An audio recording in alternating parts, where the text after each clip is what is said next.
Hello and welcome again to the Darren Green Show, your one-stop shop for celebrity gossip, news and music, pop culture, and the latest gab on social media, okay? Be sure that if you're watching this on YouTube to leave your thoughts in the comments, leave a like, and if you're not already, subscribe to the show. Girl, what are we doing? Subscribe to that DM channel, okay? And for the audio listeners, hey, how y'all doing? Be sure to leave a rate for the podcast. Any way, shape, or form. If you want to leave a review or you want to just download and just listen, just this easy listening, it's all good. All right. And it is Monday, so shout out to the We Are You Radio listeners. What's going on? Happy Labor Day. Okay. Now, I don't know. Are you not supposed to wear white after Labor Day, during Labor Day, before Labor Day? Just know that I'm doing this show on Sunday. So that's why I'm wearing the shirt that I'm wearing. I'm not sure. Is it the day before, the day after? I never understood this holiday. I'm sorry. Somebody told me in the office too, and I completely forgot. If I'm disrespecting anybody, I am so sorry for wearing this white shirt. It just looked good with the lighting and everything. So I was like, let me just wear my little Spider-Man shirt. But yeah, like, girl, happy Labor Day. What's going on? I have not done an episode last week. Thank you guys for bearing with me. Let me just say this. There is a lot that I'm not going to unpack today on this episode because y'all came for the mess, and I'm going to give you the mess in a minute. We got to talk for a little bit. I didn't give a show because of an array of things. I'm starting to do that. And I think when it comes to my mental health, like, I feel like, you know, I do a lot. It's a lot to live with how I'm living and stuff like that and what I'm going through and stuff. Having to work a client service type of job where I have to be customer first and all that and nice. And you could be going through the most terrible, tumultuous times. And you have to get in that damn office, show your best smile and do what needs to be done. I know this is the job that I chose. This is the job that's available. You get what I'm saying? I would love to work a back office job. That's, you know, my goals here. We still looking. But having to do that and then come home and then I have to put on another face for, you know, for this, my second job, I should say. And I love it. Like, let's be very clear. I love doing this. I love having this conversation that we're having right now, even though it's one-sided, but it's cool. It's one-sided for now. We're going to have this podcast tour someday, child. We got to manifest that shit, okay? But I think that it does take a toll. It does take a toll. And there's some weeks where you're probably not going to see me, okay? And that's okay. One day we'll fully unpack what I'm going through and what's going on. But I just wanted to say, for now, let's get into the topics. Let's unpack these topics. Let's not unpack okay, what's going on with me. Let's unpack these topics. But I will say this. Thank you guys for bearing with me. Thank you for bearing with me. And, you know, your support. I see people are still watching my videos. People are still, y'all doing a good thing over there on the audio podcast, okay? What's good? What's good, China? What's good, China? I've been seeing y'all, chill. China, girl, they listen over there on China, honey. How y'all doing? Let me shout y'all out because I seen y'all on the audio podcast. I don't know where y'all listening at, but thank you for listening. And everybody, you know, all the lands across the land, child, YouTube, all that. Shout out to y'all. People are still subscribing. People are, you know, commenting, and y'all want to see me do more reactionary videos. I've seen some comments saying that y'all want to see certain people. Okay, I've heard. Okay, I'll check out these artists and then I will see who I'll do a reaction video for next. I don't have anything lined up. I don't think, if y'all, you know, like I said, if there's any album that y'all like this, you got to review this, you got to review this. All right, fine. Look, I'm open to doing pop music too. Let me know, child. I was thinking about doing the Sabrina Carpenter album. I know she just came out with an album. I believe she just came out with an album. I'm not sure. But yeah, I've been reading a lot of y'all comments. Y'all have definitely been engaging when I wasn't being so engageful. So thank you for that. Yeah, and we can get into the week report. Not really much has happened, child. I've just been working and going home, playing Sims and doing what I need to do. I would like to say this, rest in power, Fat Man Scoop. Let me tell you something. My mom had to school me, okay? And the headlines always get me fooled because, like, I was reading some headlines and they said, oh, hype man, Fat Man Scoop had passed away. He collapsed on stage or whatever. I'm like, oh my goodness, that's a horrible thing. I was telling my mom about it. I was like, did you know about him? She was like, yes, son, and you know about him too. I'm like, what are you talking about? He said he's not just a hype man. He's a whole artist. He has music. And then she started playing me the songs. I'm like, oh my God, that was him. But see, I was so young. You get what I'm saying? Like, a lot of his stuff that my mom would listen to, like, in early 2000s, stuff like that. I was a child. Like, I was 6 years old, 6, 7 You get what I'm saying? Like really young, not even 6 and 7. Like I say more like 4, 5, maybe. And I know the song by hearing it because I used to hear it a lot in the radio, but I never really paid attention to who that artist was. And then when my mom was showing me all the songs, I'm like, oh, I know most of his catalog. Like he is an artist. And it's so sad to see how he went. Like they said, he collapsed on stage. And I actually saw that clip too of him making his last little words. That's horrible, man. Like it's so crazy how a lot of icons in the industry, they're really going. And it's real unfortunate that it happened that way. But he had an extensive career. I looked up his music recently. Like he had music as far as like 2017. So he still was releasing. Life is short. Live it to the fullest. Don't dwell on the past and don't dwell on whatever it is that you got going on right now. You are on your divine time. I had to learn that myself.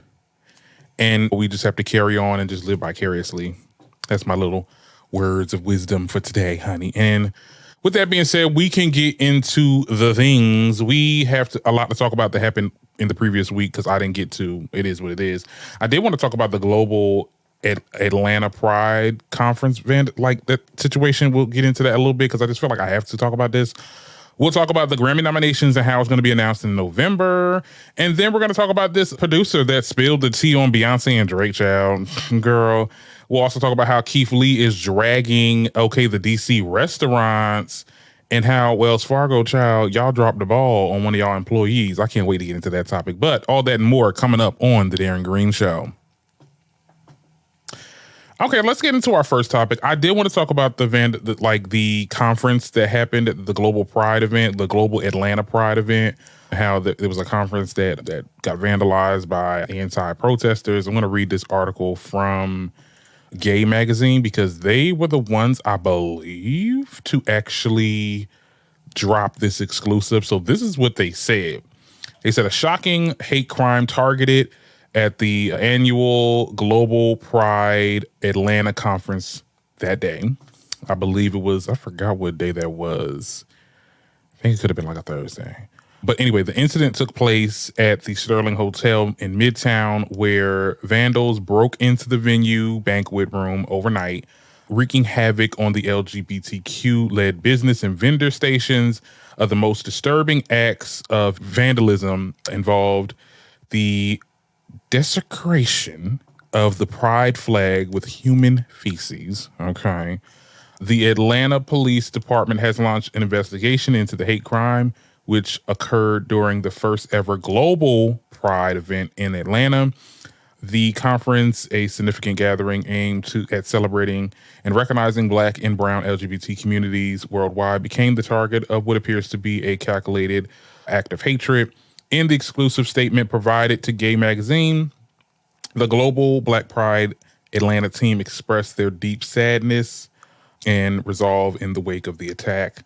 Gay Magazine obtained exclusive photos and documentations that extends the damage. Here is some of the things that they were able to recover. For the visual listeners, child, I don't even know if I can show this, child. That is literal on a flag. This is madness. Okay, this is madness. Now, here's the thing, though.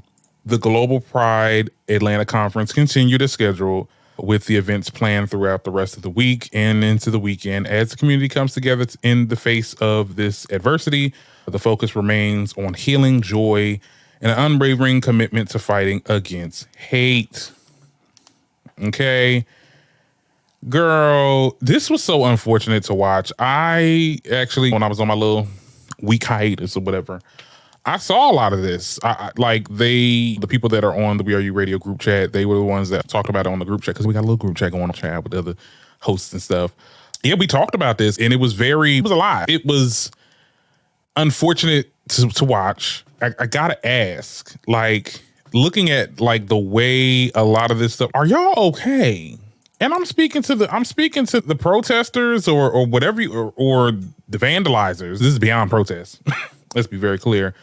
People were defecating on flags. Are y'all okay?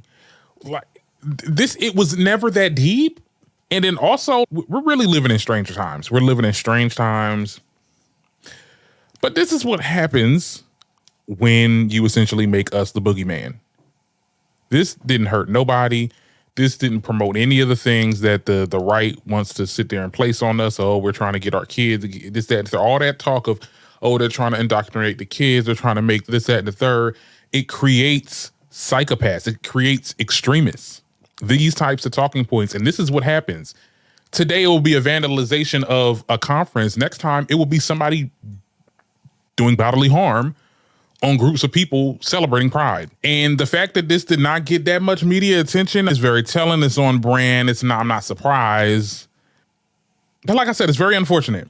And look, not for nothing, child. Sometimes you gotta laugh at the pain. Bitch, I miss the old anti-LGBT protesters. Bitch, I remember back when I was in DC, my first Pride experience was in DC. And if you know about DC, there's a protest for everything, child. Every 30 minutes, there's like another group of people like acting like they about to storm the White House to protest whatever they want to protest. So yeah, we went to the DC Pride and there was protesters there. I even went to Harrisburg Pride and there was like people that had picket signs and stuff like that. And they said their piece and we said our piece and we paid it and we moved on. It never got to that point where it was like, okay, my life is threatened or you are destroying things that we done paid for and stuff. Like, it was never that deep. You said your piece, we said our piece, we kept it moving, we all went home. You know, it's so crazy for me to say that I actually missed that. But now we're at a point where we can't even go outside. We can't have a disagreement without somebody thinking, okay, actually, I disagree with you to the point that I want to do bodily harm and I want to destroy your stuff and I want to, essentially unalive you eventually. It's going to get to that point. It's a slippery slope. And I think that, like I said, we have to really get involved in this particular election. And I'm not trying to use this situation as a ploy to get people to look. It's getting real strange out here. It's getting real crazy out here. It's a lot of dog whistling. It's a lot of pictures being painted. And I don't know. I just think that, how do we get here? How, after all these years of progression and all the things that were changed, laws changing and people coming around to different lifestyles, different people, different who have you or whatever, for us to go back, it seems like we're going back to those times.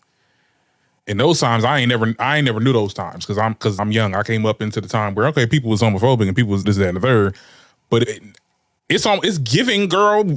We close to getting back to them Stonewall days, and I'm a little worried. I'm a little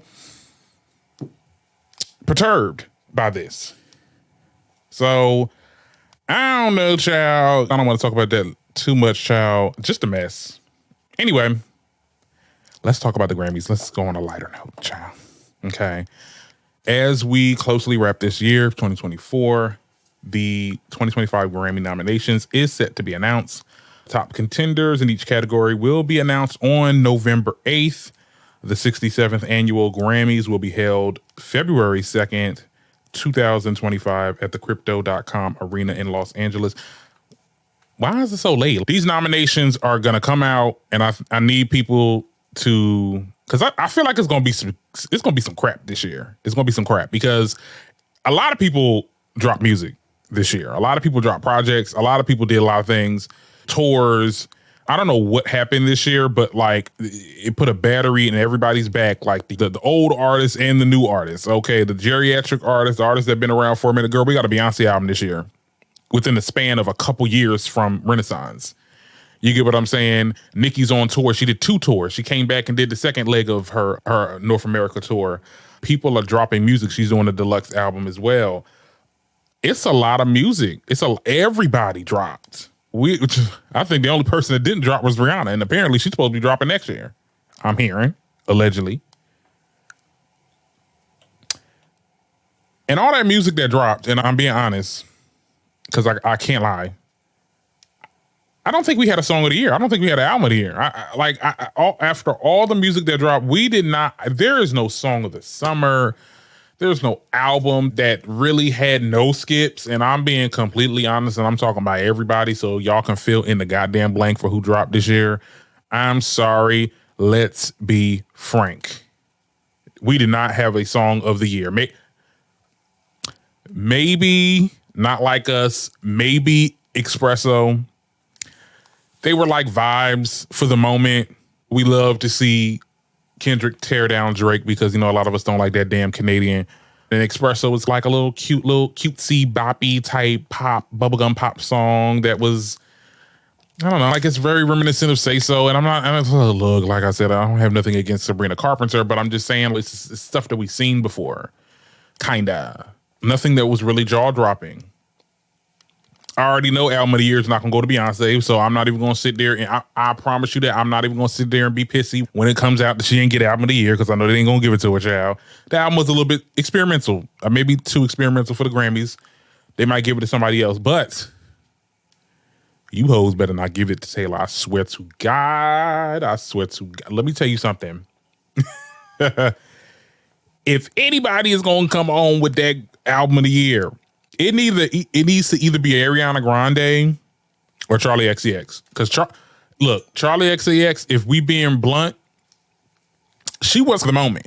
Okay, we got Apple. We got what's that one 360? Had the girls wearing them dang brat shirts and stuff. Like, it was iconic. It was an iconic moment. You know what I'm saying? I don't think they're going to give it to Sabrina Carpenter because she's still too new. She's not that new, but she's like new, like a breakout star new. You get what I'm saying? She's been around for a long time, but she's just now starting to really pop. I think that they might consider her for the nomination. I don't think she's going to get it, but I think that it either should go to Ariana Grande or Charlie XCX. They do not give that shit to Taylor. Did not. No, if y'all not going to give it to Beyonce, y'all damn sure don't. And y'all better not give it to Taylor, because this was not it. This was not it. And as for record of the year, now that's where I will bring in Not Like Us. That should definitely be considered, nominated, or whatever. Espresso is definitely, like I said, that was another song, that song of the summer. But if you bitches give it to Fortnite, if you give record of the year Fortnite, I swear, because I never even heard the damn song, but everybody's talking about it. That's the Taylor Swift song. I will storm the HQ of the Recording Academy, okay, with extreme prejudice. I'm sorry. Taylor did not push her weight this year. She did not. Now, one thing that she did do was she did do a good tour. She's definitely touring. I think she's still touring. She's going around doing her little thing. But Torture Poet, girl, no, it was not giving. It was not giving. I feel like she's going to sweep. I feel like she's going to sweep, and that's going to piss me off, because we not going to sit there and award mediocrity, child. But in retrospect, everybody was mediocre this year. Like, a lot of songs just was not giving it. So it's really going to be hard for them to really pick out who's going to win in certain categories. Don't get your hopes up, people. The Grammys always gets it wrong. Okay. They always either are snubbing people, doing weird things with awards, announcing certain people are winning when it's really not. Come on now. We're in 2024. Technology is advanced as it is and all this stuff when it comes to like announcement. Like, I still kind of, and y'all can feel how y'all want to feel about the whole Nicki thing, but when they announced that she was going to win that Grammy in a tweet, but then they said, oh no, actually Killer Mike got it. That was on brand. That was definitely planned. Okay. Ain't no way in the world y'all got that wrong, child. I just hope they somewhatly get something right. But we going to get the nominations in November, and I will circle back when we get those nominations, and I'm gonna tell you what I think. Okay. Until then, girl, we'll convene back on November. What did they say? November 6th? Yeah. No, November 8th. All right. Now, speaking of Beyonce, though, this producer calls out Beyonce. Well, really, he called out Drake, but the headlines are saying that he called out Beyonce because he got lowballed. Let's get into it. I'm going to read this article and I'm going to give you guys my thoughts, right? So this music producer by the name of Kaytranada, we're going to call him K from now on, spilling all the tea in a recent interview with Vulture. He's alleging that Beyonce's team offered him next to nothing for the Cuff It remix he produced, as he goes into detail about allegedly losing an opportunity to work with Drake due to him not being excited enough. Now, y'all see how these articles like to sit there in mince words? And I don't mean no shade to the neighborhood talk, because you're giving me a topic right now to talk about. So thank y'all. Kudos to y'all, whatever. But like the way y'all minced that first line, y'all said, okay, he's spilling all the tea with the recent interview. He's alleging that Beyonce offered him a next to nothing payment for the cover remix he produced, and then go into saying he allegedly like it almost seems like you're saying, oh, this caused him to lose like a deal or a dealing that he was going to do with Drake. Because what it implies is that because he had a falling out situation with Beyonce, it messed up his opportunity with working with Drake. That's the way the article was, and when I was reading, I was like, y'all, because I looked at other articles talking about this. He really was just coming for Drake, but I'll continue. In a recent interview with Vulture, Kay is letting it be known he previously worked with Beyonce as an opening DJ for Beyonce's birthday Renaissance show in Los Angeles, and almost had the opportunity to work with her for the remix. He did a song for her with Cuff It, but it didn't turn out. In the article, he alleges that Beyonce's team offered him a next to nothing for the remix. He reveals that he turned it down because he knows what he means to people, and was quoted saying, "Sometimes people don't see your worth and how important you are." Okay, that was towards Beyonce and her team. And it also says in the article that he also spoke about missed opportunities surrounding working with Drake. The Honestly Nevermind project, according to Kay, he was approached to make a beat for the project, but it came to pass due to him overhearing that he fell through due to a lack of excitement. Kay went on to explain how he's more of a relaxed person, and he gave a casual response. "Sure, hit me up."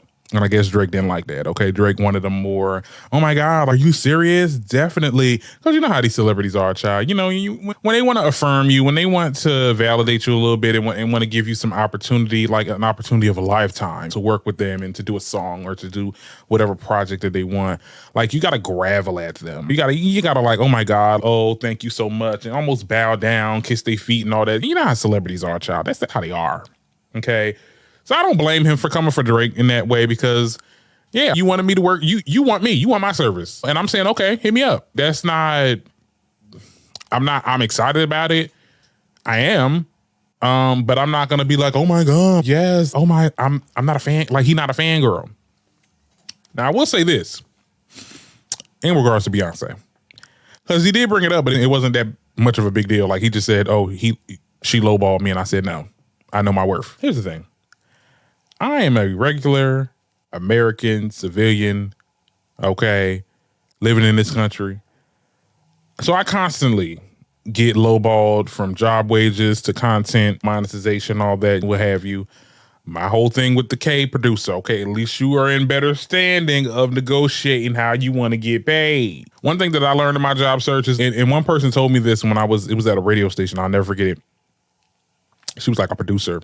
I'm not gonna say what radio station it was, because we just not gonna say what radio station it was, but we shadowed them at the station. And one thing that she told us, and I was just like, oh my goodness, like she was able to get a higher wage than she was offered just by asking. And one thing that she told us, she was like, yeah, I asked. I was like, "Can I get this?" And they eventually said yes. And we all were like dumbfounded. As students, we're like, "Oh my God, no, to take the deal. They offer you a job." And one thing that she said was, if there is an opportunity for you to make more, advocate for that. And the worst thing that they can say is no, you know? But if they do say no, don't sit there and out them on the dang article. Like, that just didn't sit right. And then now it's not, good luck trying to find somebody else that's gonna work with you. Because now you spreading people businesses and stuff like that. And Beyonce known to stop some bags, girl. I'm just saying, don't talk about the Carters, child. Do not talk about the Carters. This probably couldn't have been mentioned. I mean, look, he's standing on business. I'm all for people standing on business if it makes sense. But like I said, negotiate. And if they say no, then move on. It is that deep. Because they can pay you more. That's the thing. They can pay you more, and they should pay you more. But that's just ain't in the cards. Okay. I think that it just is what it is. You're either gonna move on, or you want to be Wendy Williams about it. Go ahead and tell these blogs, because they would love this information. This was definitely something to talk about and something to make articles about and spin. Because the way they spent this article, when I saw, I was like, girl, y'all trying to say Beyonce stopping people bags, child. Girl, I'm done with y'all. I'm so done with y'all. But y'all will tell me what y'all think about that in the comments. I wanted to bring that up for a little bit. Man, let's move on. Another thing I wanted to get into is, why Keith Lee?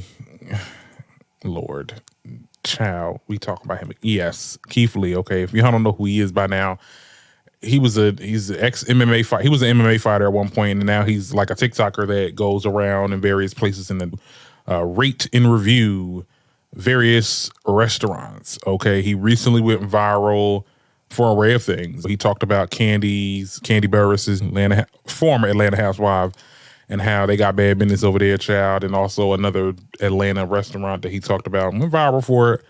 Most recently, he wasn't recognized by Taraji P. Henson at the BET Awards, and he got a little pissy about it. But in most recent news, Keith Lee says that it's very hard for him to find restaurants in Washington because the restaurants in DC, they cater to alcohol and people that consume that, drinks and stuff and all that. This is what he said, child. I'm gonna play it, okay? One thing I will say about DC, it's been very hard to find restaurants, in my opinion. All the restaurants are geared directly towards alcohol. If you don't drink, it seems like it's slim pickings. I'm talking about everything. Alcohol, bottomless, topless. Hurry up and get over here if we got drinks. I don't drink, so I'm hungry. I'm gonna show you everything I got, and we're gonna try it and rate it 1 through 10. Yeah, that's what he said. He goes into his little shtick of eating food and saying, oh, this is good. 5 out of 10, 4 out of 10. Anyway, here is the thing, right? Now he tried to call y'all alcoholics. He tried to call y'all alcoholics, child. No, because look, there was people that was in an uproar about this. People, a lot of DC natives that claim that he don't know what the hell he's talking about and go to this restaurant because you clearly didn't go here or you didn't clearly go to the right spot. And then we got some agreeing, a lot of people that come into DC for vacations, for, the vibes and all that other stuff. Very mixed this time. And I'm glad he didn't do a whole response video to address what he said. Because at this point, it's like, you said what you said, now stick by it, okay? At this point, stick to what you said, okay? That's what you said. No backtracking, no trying. You don't need to re-explain or anything like that. Look, we get it. You ain't no drinker, and you wanted better food. You was not impressed with the restaurants that you did go to, okay? I heard one creator said that he's not a vibe, so of course he's not going to find like DC restaurant life good because you go for DC for the vibes and for drinking and stuff like that. I went to DC before a couple of times, actually. Went to pretty good restaurants. I didn't have I don't remember what the restaurant, I don't remember their names. I don't know if at this point, because back when I went to DC, that was when I was in college. I went there twice to visit, look at the White House and sightsee and stuff like that. And then another time for Pride, which was fun. Food was good. Like I had no problem with the food. Like the food was decent. It was at that point I couldn't drink. I couldn't answer if it was just geared for drinks because they carded your ass. I'm gonna be honest though, Keith. It's a bit dishonest to say that it's hard to find restaurants in this city because they're all geared to alcohol as if you went to every restaurant in DC. And I don't believe that you did, and we don't believe that you did. Okay, you went to your selective few, the people that probably hit you up saying, oh, come to my restaurant, or people, in the comments saying, go here, and you went to those restaurants and you weren't impressed, which is fine, it's your opinion. Food is subjective. What you don't find good, somebody else might find that is good. But I think it's very dishonest for you to say that, oh, the whole city, like it's hard to find good restaurants because, they're catered to like drinks and liquor and stuff like that. It comes off very pretentious too, as per usual. And it's going to really cause a lot of people to hate review on Yelp and nefarious like restaurant stuff, comments and stuff. And I don't know, at this point, I think it's time for him to start a new hobby. He needs to do something else, child. It's not giving and I know he's annoyed by this because now the attention is always off of the food and how he is rating it 1 through 10.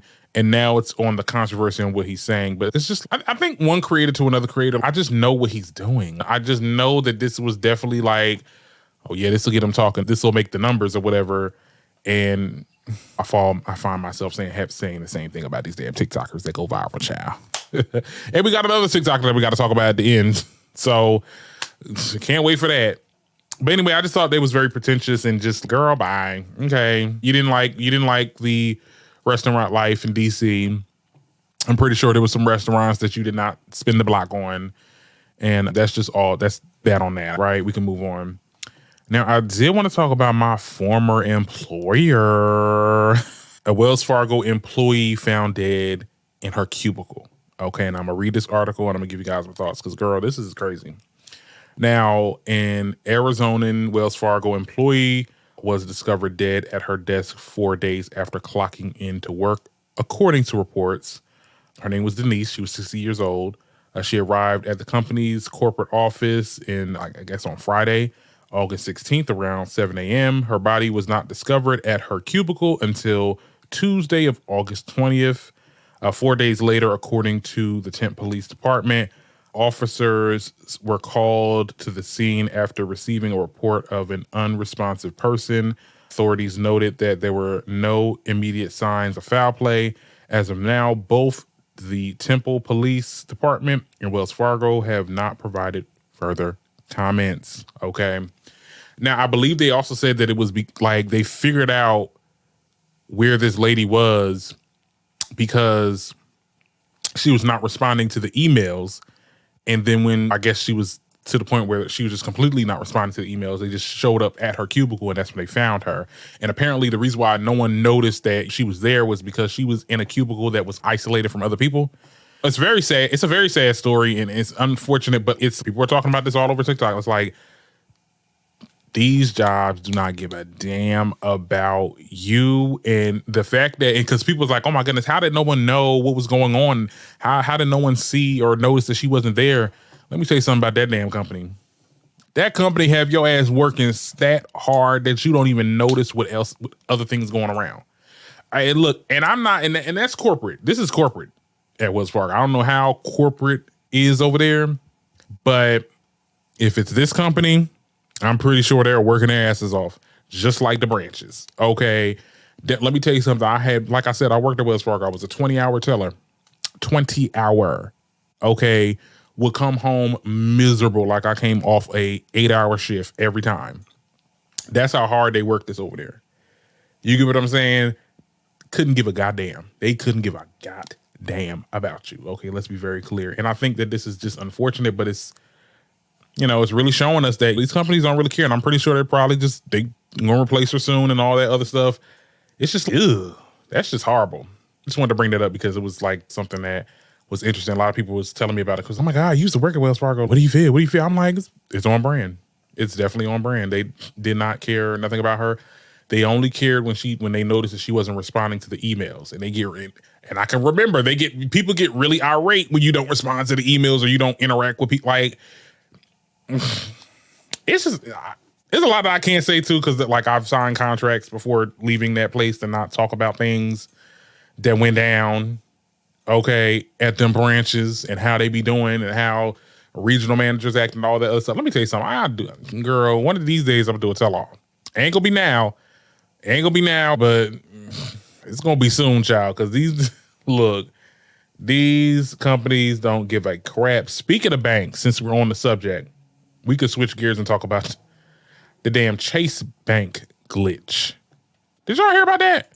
Anyway, let's get into it.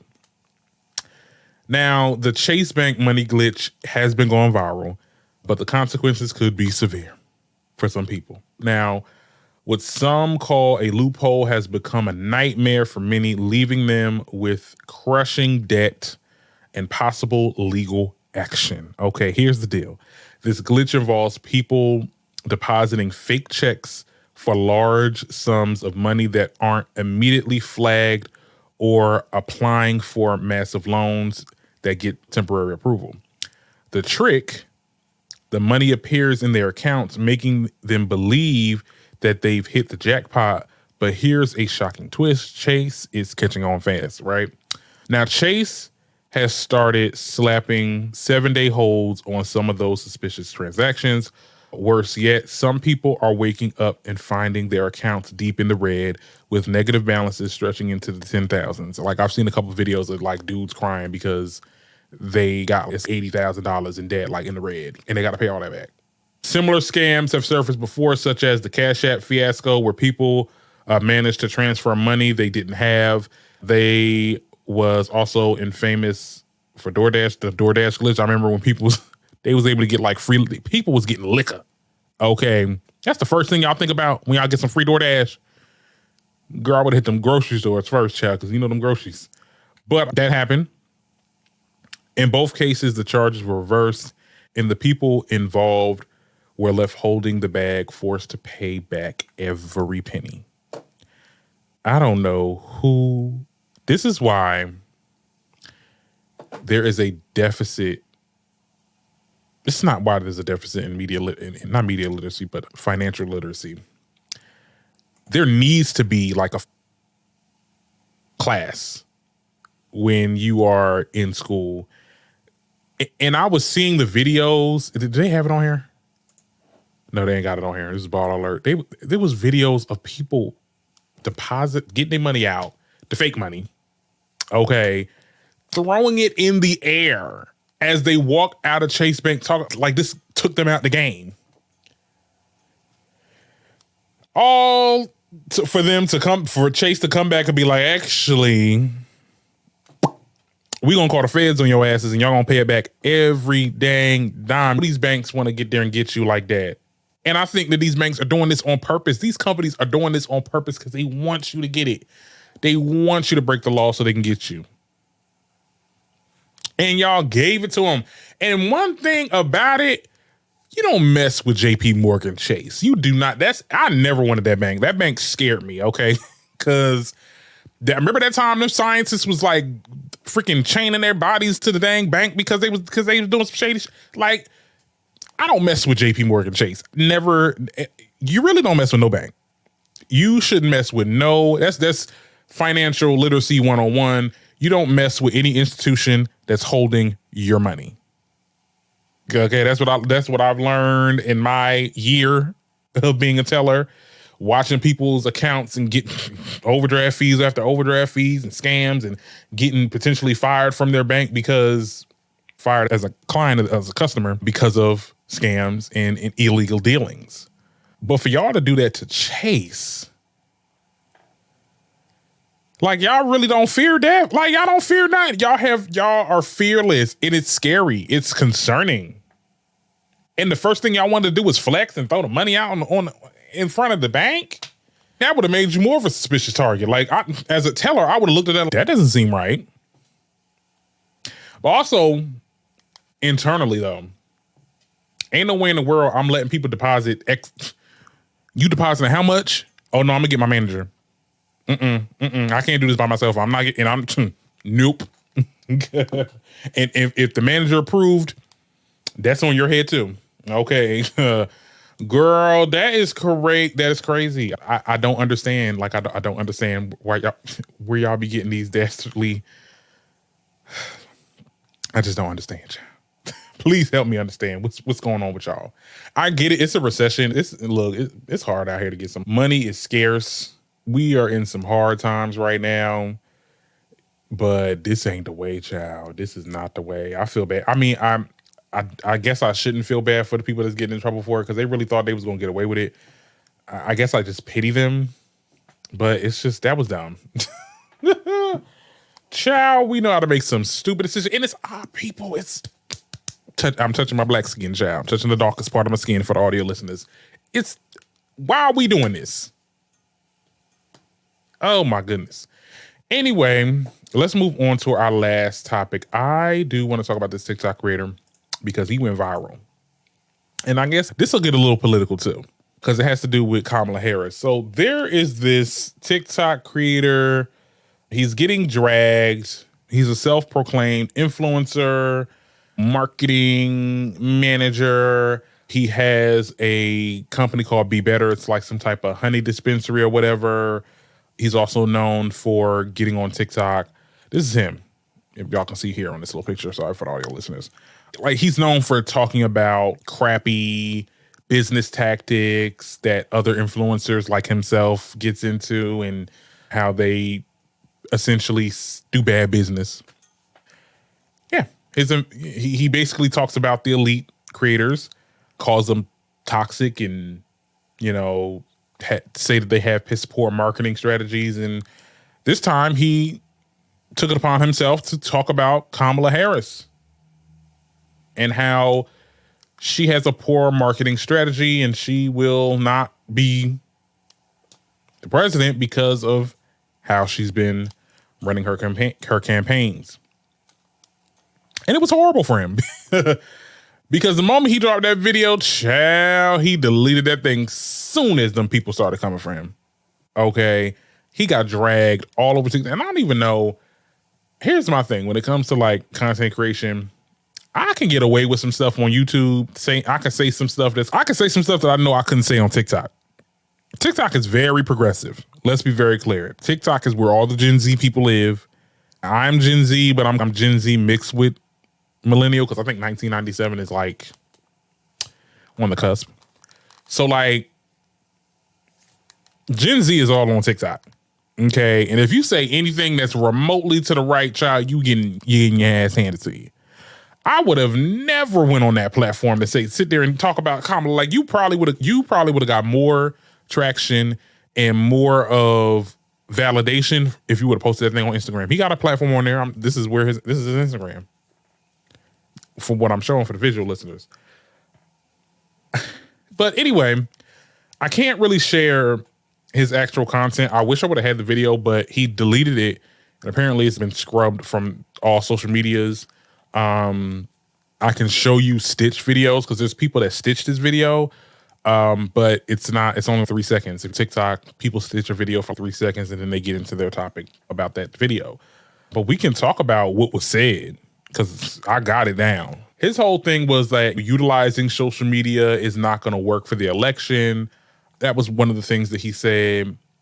But I got to add, if you remember, probably not because he probably was an infant at this time, but Obama was able to win the election twice. And he was considered and he was known as a social media president. Like he was on podcasts, he was on Twitter, MySpace, Facebook, YouTube. He was on a lot of those to bolster his presence on social media and try to get with the younger crowd. But also it was a good marketing tool that a lot of presidents or people trying to be president after him would use. He also said that she has not done the intellectual work to do a debate. Has not done the intellectual work. A woman that studied in law, she went to law school, became a district attorney, then attorney general, and then a senator, and now became vice president. Like she doesn't have the intellectual what? With all the background that I just gave y'all and the information about her, y'all, you still think she's ill-equipped for a debate?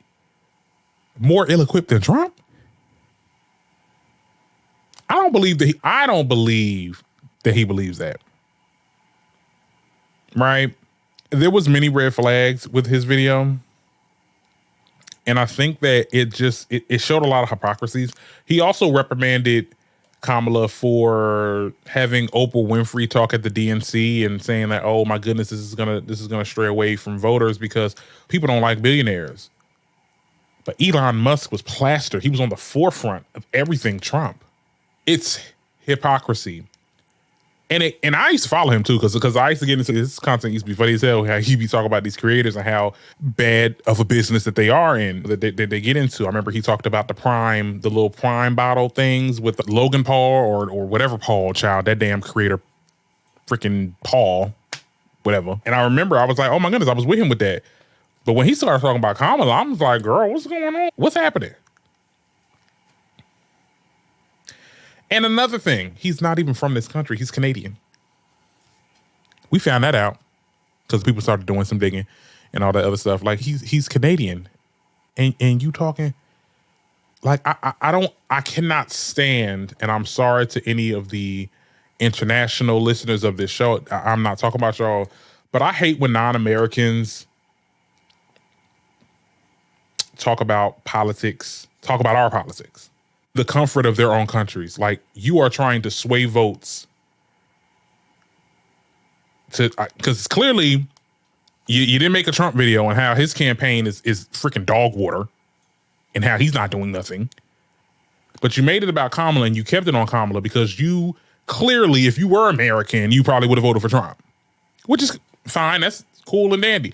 You're not an American. And you're trying to goat these people. You're almost 1 million followers on TikTok to try to get them to vote for Trump when you won't ever have to go through what a lot of Americans will go through if Trump gets in. I just find that so dishonest. I find that so dangerous. You're abusing your platform. And I'm not even going to say this is like the race card. This is misogyny because he's been known for talking about, like, he mainly talks about women creators that have that are influencers that get into businesses. Like, he came from Nora Smith, said that she had like a dark, like, social media strategy or a dark tactic into breaking into I don't even know what he was saying, but it was just like, girl, okay, if the girl want to make homemade bubble gum, then, like, why she got to be dark for doing that? And she wants to live like it's the damn 50s or 60s or something like that. It just comes off judgmental. It comes off really pretentious. And I don't know. I think that when we get to, like, when it comes to these, like, popcorn creators, I call them popcorn creators because they get hot for a second on TikTok mainly because the numbers don't translate over any other apps. Let's be clear. And they are known, and I said this before and I'll say it again, when they are known for always having the unpopular opinion or the hot take. I'm just being honest. one of the things on his video, he always likes to sit there and be like, oh, I have a master's degree in marketing. So, and then he throws his little degree or whatever. That's my real degree, by the way. Bachelor's, boo. He throws that in people's faces as if this bitch, you got a master's degree, girl. You're one up from me. Okay, let's be very clear. And I'm not trying to shit on master's degree. Look, when you got to go to grade school, I heard that it's tough. That's something I would never want to go through because regular undergrad is already crazy in itself. You throwing at the master's. Okay, and